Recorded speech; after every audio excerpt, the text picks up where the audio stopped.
পার্শ্ববর্তী আরাকানের মুসলমানেরা আজকে উখিয়ার সেই টেকনাফের তাঁবুর নিচে তারা যখন মানবেতর জীবনযাপন করছে, আজকে বারবার মনে পড়ে সেই নবীজির কথা। তিনি বাতিলের কাছে মাথা নত করে বাঁচার চাইতে, শিয়ালের মতো 500 বছর বাঁচার চাইতে সিংহের মতো এক মুহূর্ত বেঁচে থাকাই এটাই হচ্ছে পুরুষত্ব। কওমি, সুন্নি, আলিয়া নানান দলে বিভক্ত না থেকে আমরা সবাই মিলে বলি আমরা একই মায়ের সন্তান। আমরা আজকে যে অনুষ্ঠানে একত্রিত হয়েছি এটা সিরত সম্মেলন। নবীজির জীবনের দুইটি দিক, একটি হচ্ছে সুরত আর একটি হচ্ছে সিরত। সিরত অনুকরণীয় আর সুরত প্রশংসনীয়। এ সুরত ধারণ করার ক্ষমতা কোনো মানুষের নেই। শামাইলে তিরমিজির হাদিসগুলো যখন পড়তাম, হৃদয়ের আয়নায় একটা মূর্তি দাঁড় করিয়ে নিতাম, একটা অবয়ব দাঁড় করিয়ে নিতাম, একটা আকৃতি মনে মনে কল্পনায় ভাসিয়ে নিতাম। চাইতাম আমিও যদি এমন হতে পারতাম, কিন্তু যা হবার নয়। তিনি ছিলেন মধ্যম আকৃতির সুঠাম দেহের অধিকারী একটি মানুষ। তার চুলগুলো ছিল ঘাড় পর্যন্ত প্রলম্বিত, হালকা হালকা কোঁকড়ানো। তিনি যখন চুলের ভিতরে তৈল দিয়ে আছড়াতেন মনে হতো মৃদুমন্দ ঢেউ দেখা যায়। তার কপাল ছিল চওড়া, ভ্রুগুলো ছিল জোড়া ভ্রু, ধনুকের মতো বাঁকা। চোখের পাতাগুলো ছিল ফুটন্ত গোলাপের গোলাপি রঙের এক একটি পাপড়ির মতো। তিনি কখনো বা যখন চোখের পলক ফেলতেন মনে হতো মৃদুমন্দ বাতাসে গোলাপ পাপড়ি যেন দোল খাচ্ছে। তার চোখের সাদা অংশ ছিল রক্তিমাভ সাদা, কালো অংশ ছিল কৃষ্ণ কালো। তার নাকটা ছিল খাড়া, নাকের ছিদ্রগুলো ছিল ছোট ছোট। নাকের নিচে ছিল সরু চিকন গোঁফ, গোঁফের নিচেই সেই গোলাপি রঙের ঠোঁট। তার ঠোঁটগুলো যখন কখনো বা মুচকে হাসত, গোটা পৃথিবীর মানুষ অবাক বিস্ময়ে দেখত গোটা পৃথিবীতে যেন বিজলি চমকিয়েছে। তিনি কখনো বা যখন এই রাস্তা দিয়ে হেঁটে যেতেন, 1 মাস পরেও কখনো যখন সাহাবা হাঁটতেন তার গায়ের জান্নাতি গন্ধ তারা পেতেন। মায়েরা উম্মাহাতুল মুমিনিন যারা, তারা নবীর যখন কখনো এই ঘামে ভেজা শরীর নিয়ে ঘরে ঢুকতেন, কপালের ভিতরে মুক্তোর দানার মতো ঘামগুলো যখন জমে থাকতো, মায়েরা ছোট্ট শিশি খুঁজে সেই ঘামগুলো শিশিতে ভরে জমা রেখে দিতেন, কখনো বা ঈদে কোনো অনুষ্ঠানে যেন আতর হিসেবে ব্যবহার করতে পারেন। এ সুরত ধারণ করা কোনো মানুষের সাধ্যর বাইরে। কখনোই কোনো মানুষ এ সুরত ধারণ করতে পারবে না চেষ্টা করলেই।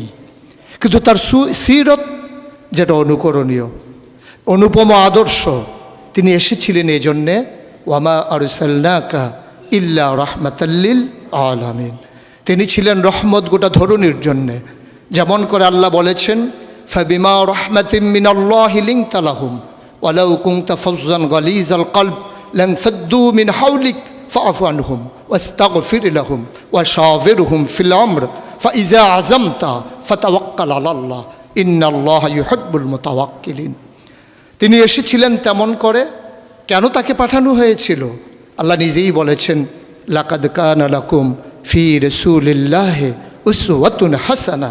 তিনি ছিলেন মডেল, তিনি ছিলেন আইডল, তিনি ছিলেন আইকন, তিনি ছিলেন অনুপম আদর্শ, তিনি ছিলেন উসওয়াতুন হাসানা। তিনি গোটা মানব জাতির জন্যে সকাল থেকে সন্ধ্যা, রান্নাঘর থেকে সংসদ ভবন, তার জীবনের ব্যক্তি জীবন, পারিবারিক জীবন, সমাজ জীবন, রাষ্ট্রীয় জীবন, অর্থনৈতিক জীবন, ইন্টারন্যাশনাল রিলেশন, সকল ক্ষেত্রে তিনি ছিলেন আদর্শ, তিনি ছিলেন মডেল, তিনি ছিলেন আইকন।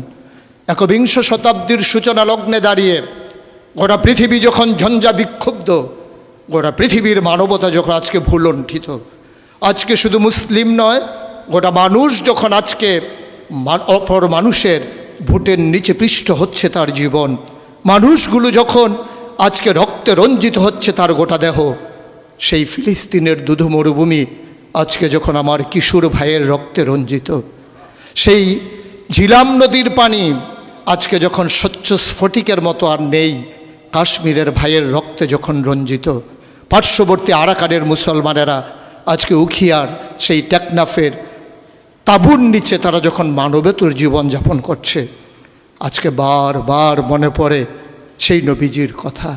তিনি যদি আজকে আসতেন কোনো একটা ভূখণ্ডে, আমরা যদি দৌড়ে দৌড়ে তার কাছে যেতে পারতাম, গোটা মানবতা যদি বলতে পারতাম মুক্তি চাই, স্বাধীনতা চাই, ভোটের নিচ থেকে জীবন চাই, তিনি হয়তো আঁকড়ে ধরে বলতেন এখানেই শান্তি, চলে এসো উদখুলু ফিস-সিলমি কাফা, তাহলেই তোমাদের জন্য প্রশান্তি, তাহলেই তোমাদের জন্য মৃত্যুর, স্বাভাবিক মৃত্যুর গ্যারান্টি।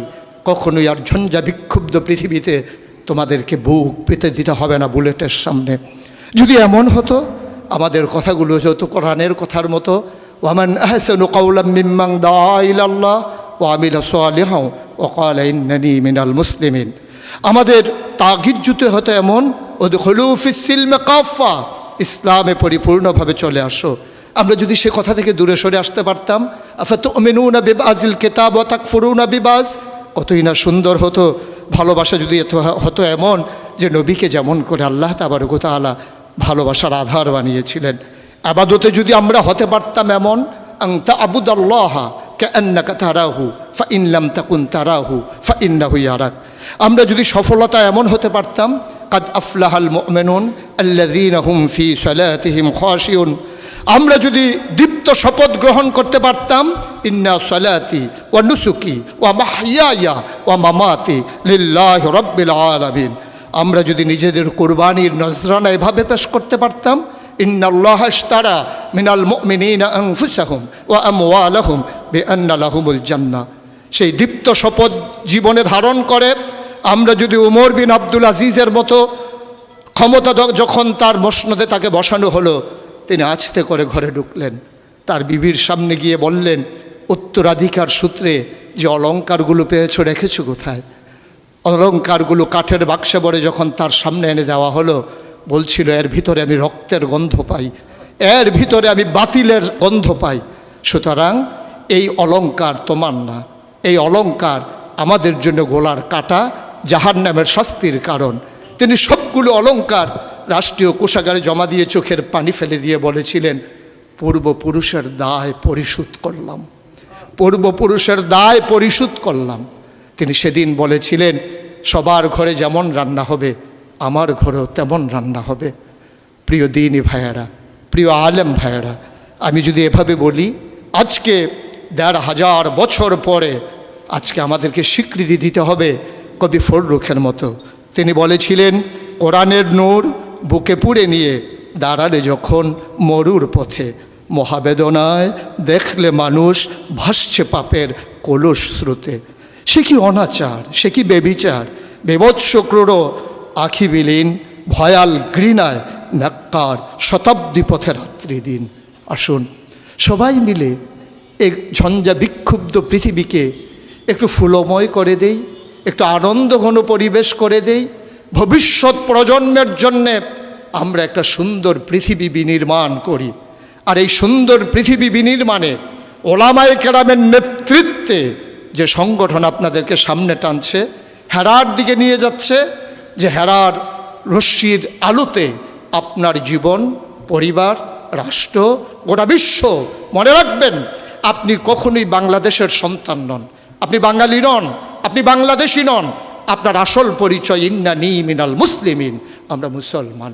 ভূখণ্ডগতভাবে আমরা বাংলাদেশি, ভাষাগতভাবে আমরা বাঙালি, আর আমার আসল পরিচয় আমি যেখানেই থাকি আমার আল্লাহ এক, আমার কোরআন এক, আমার ক্যাবলা এক, আমার কাবা এক, আমার নবী মুহাম্মদুর রাসূলুল্লাহ সাল্লাল্লাহু আলাইহি ওয়াসাল্লাম তার নেতৃত্বে যেমন করে ১৫০০ বছর আগে মানুষগুলো একই পতাকায় ঐক্যবদ্ধ হয়েছিল, আজও তার রেখে যাওয়া আদর্শের ভিত্তিতে আসুন সকল ভেদাভেদ ভুলে সবাই এক হয়ে যায়। কওমি, সুন্নি, আলিয়া, নানান দলে বিভক্ত না থেকে আমরা সবাই মিলে বলি আমরা একই মায়ের সন্তান। সেই মা যদি হয় হাওয়া, সেই মা যদি হয় ইব্রাহিমের স্ত্রী, আমাদের জন্য যারা মা, তাহলেই আমরা মনে করি আমরা একীভূত হওয়া সম্ভব। আসুন ভাগাভাগি নেই, আমি চৌধুরী, আমি সরকার, আমি পেশকার, কোনো পরিচয় আমার আসল পরিচয় নয়। আমার আসল পরিচয় আমি মুসলিম। এটাই হোক মূল মন্ত্র, এটাই হোক সামনের পথ চলার পাথেয়। তাহলে এই মজলিস সার্থক হবে, তাহলে এই পথ চলা সুন্দর হবে, তাহলে এই সময় দেওয়া কাজে লাগবে। আশা করি সে অনুভূতি নিয়ে আমরা এগিয়ে আসছি। আমরা নিজেদেরকে বিলিয়ে দিতে চাই জাতির বিনির্মাণে, আমরা নিজেদেরকে উৎসর্গ করতে চাই সুন্দর পৃথিবী নির্মাণে। তাহলেই সার্থকতা, তাহলেই সুন্দর। আমরা তো নিকৃষ্ট কোনো জীব নই, আমরা আশরাফুল মাখলুকাত, মানুষ। মানুষ হিসেবে বেঁচে থাকতে চাই শির উঁচু করে, কখনোই অবদমিত হয়ে নয়, বাতিলের কাছে মাথা নত করে বাঁচার চাইতে, যেমন করে বলেছিলেন শিয়ালের মতো 500 বছর বাঁচার চাইতে সিংহের মতো এক মুহূর্ত বেঁচে থাকাই, এটাই হচ্ছে পুরুষত্ব, এটাই হচ্ছে বীর মুজাহিদের পরিচয়। আসুন আমরা বীর মুজাহিদ হয়ে দুনিয়া থেকে বিদায় নিয়ে নেই। আল্লাহ তাবারক ওয়া তাআলা সবাইকে কবুল করুক।